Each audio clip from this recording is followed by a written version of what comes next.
Bismillahirrahmanirrahim. Assalamualaikum warahmatullahi wabarakatuh. Syukur alhamdulillah kita masih bisa berjumpa kembali di channel Tebar Iman ini. Salawat dan salam tak lupa selalu kita sanjungkan kepada junjungan kita Nabi Agung Muhammad Sallallahu Alaihi Wasallam. Allahumma sholli ala Sayyidina Muhammad wa ala ali Sayyidina Muhammad. Doa saya semoga kita semua selalu dalam lindungan Allah Subhanahu wa Ta'ala, selalu diberikan kesehatan, dilapangkan rizki, dipanjangkan umur, serta dimudahkan dalam segala urusan. Amin ya Rabbal Alamin. Pemirsa beriman yang dirahmati Allah, Mbah Mun atau Kiai Haji Maimun Zubair adalah seorang ulama besar Indonesia. Namanya bahkan sudah terkenal ke mancanegara karena beliau merupakan sosok ulama karismatik yang sangat dihormati. Beliau adalah seorang ulama besar asal Rembang, Jawa Tengah, kelahiran 28 Oktober 1928 dan wafat di Mekah pada tanggal 6 Agustus 2019 pada usia 90 tahun.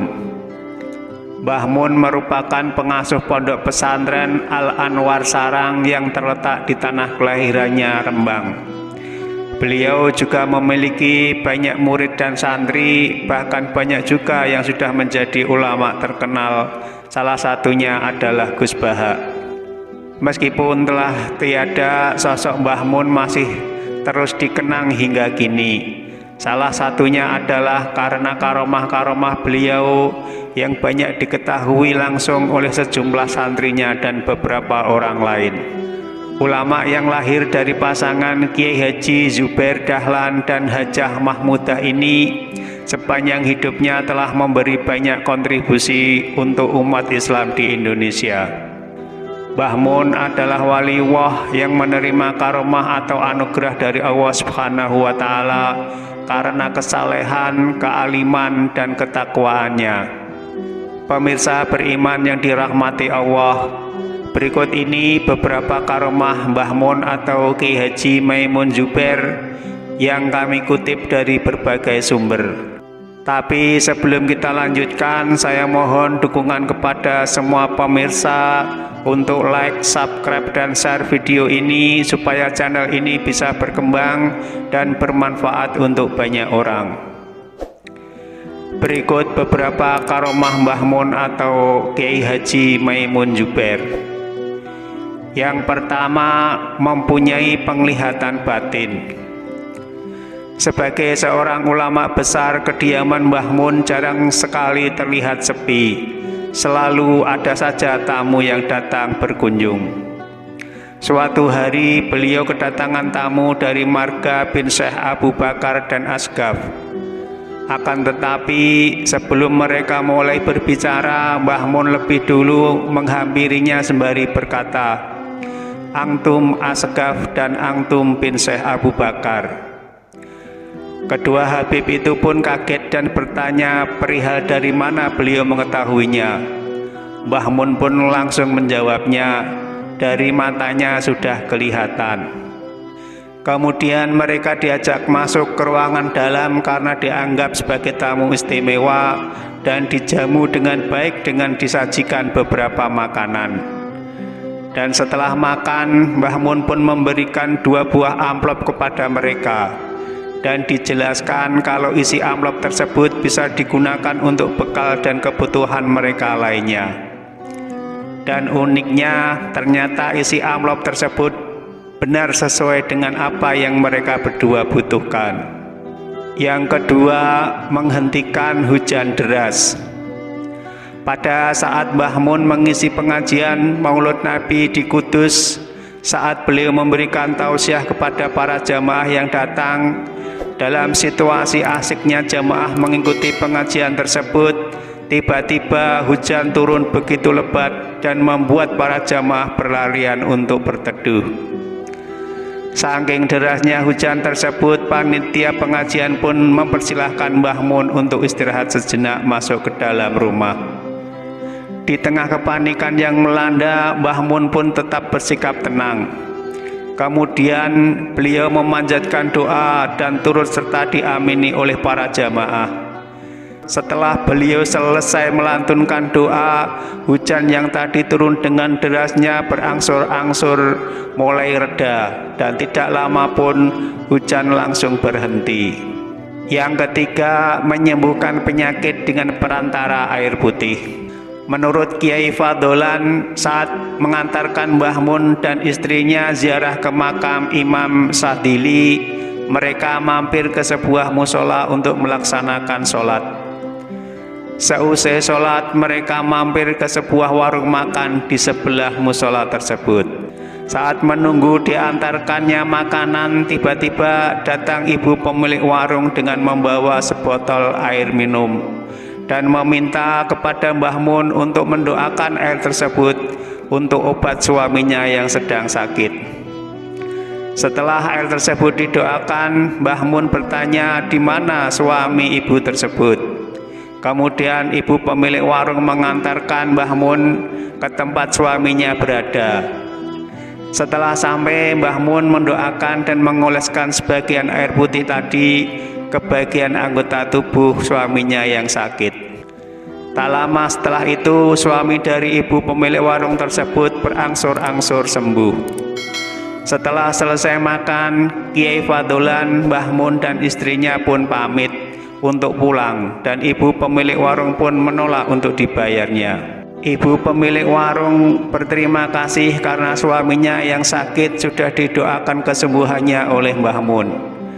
Namun Mbah Mun tetap membayar semua makanannya. Mbah Mun benar-benar ikhlas menolong orang Mesir tersebut meskipun beliau tidak mengenal orang tersebut sebelumnya. Yang keempat, mempersingkat waktu perjalanan.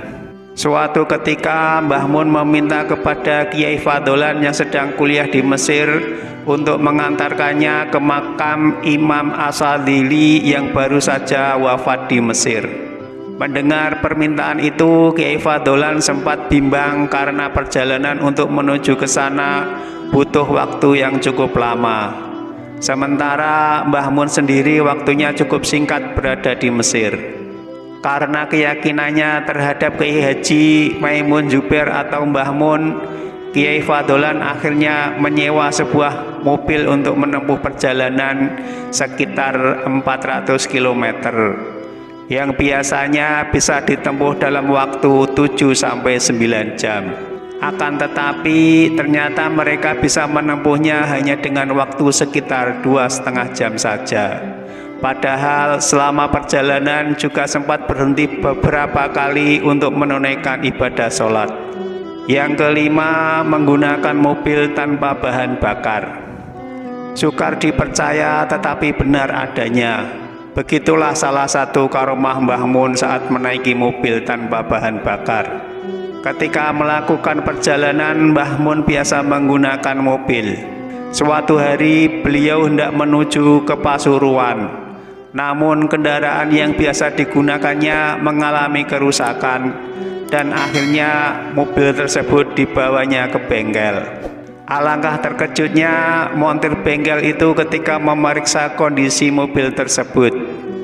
Ia mendapati saluran selang bahan bakar tidak tersambung, dan sang montir pun tidak percaya karena mobil tersebut masih bisa berjalan, sedangkan selang bahan bakar kendaraan tersebut ternyata lepas, sehingga diperkirakan mobil tersebut digunakan tanpa bahan bakar.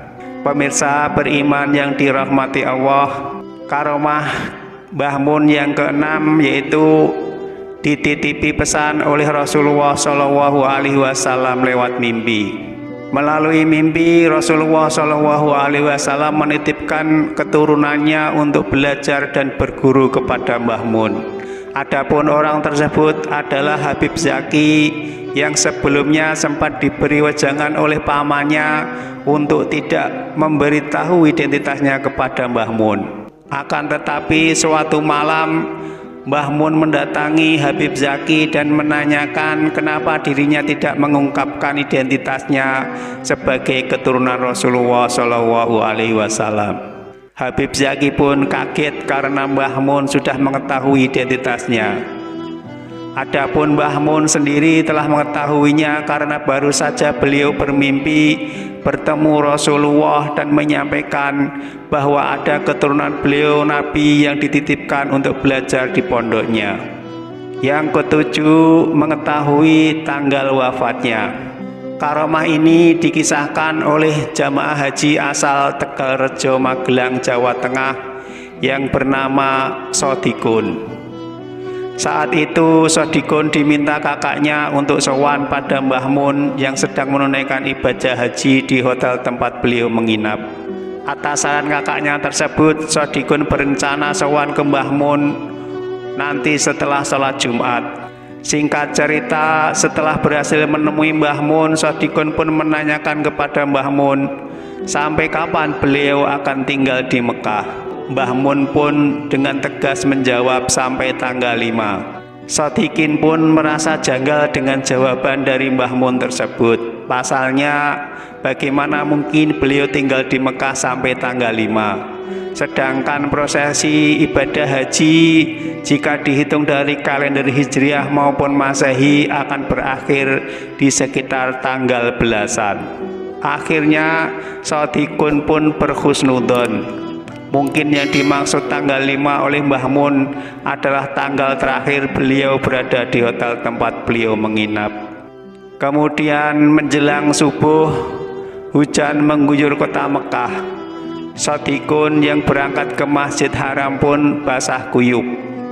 Sodikun merasa cuaca kali ini sangatlah aneh karena hujan terjadi pada musim panas. Dan beberapa saat kemudian terdengarlah kabar wafatnya Mbah Mun atau Kyai Haji Maimun Zubair. Innalillahi wa inna ilaihi rajiun.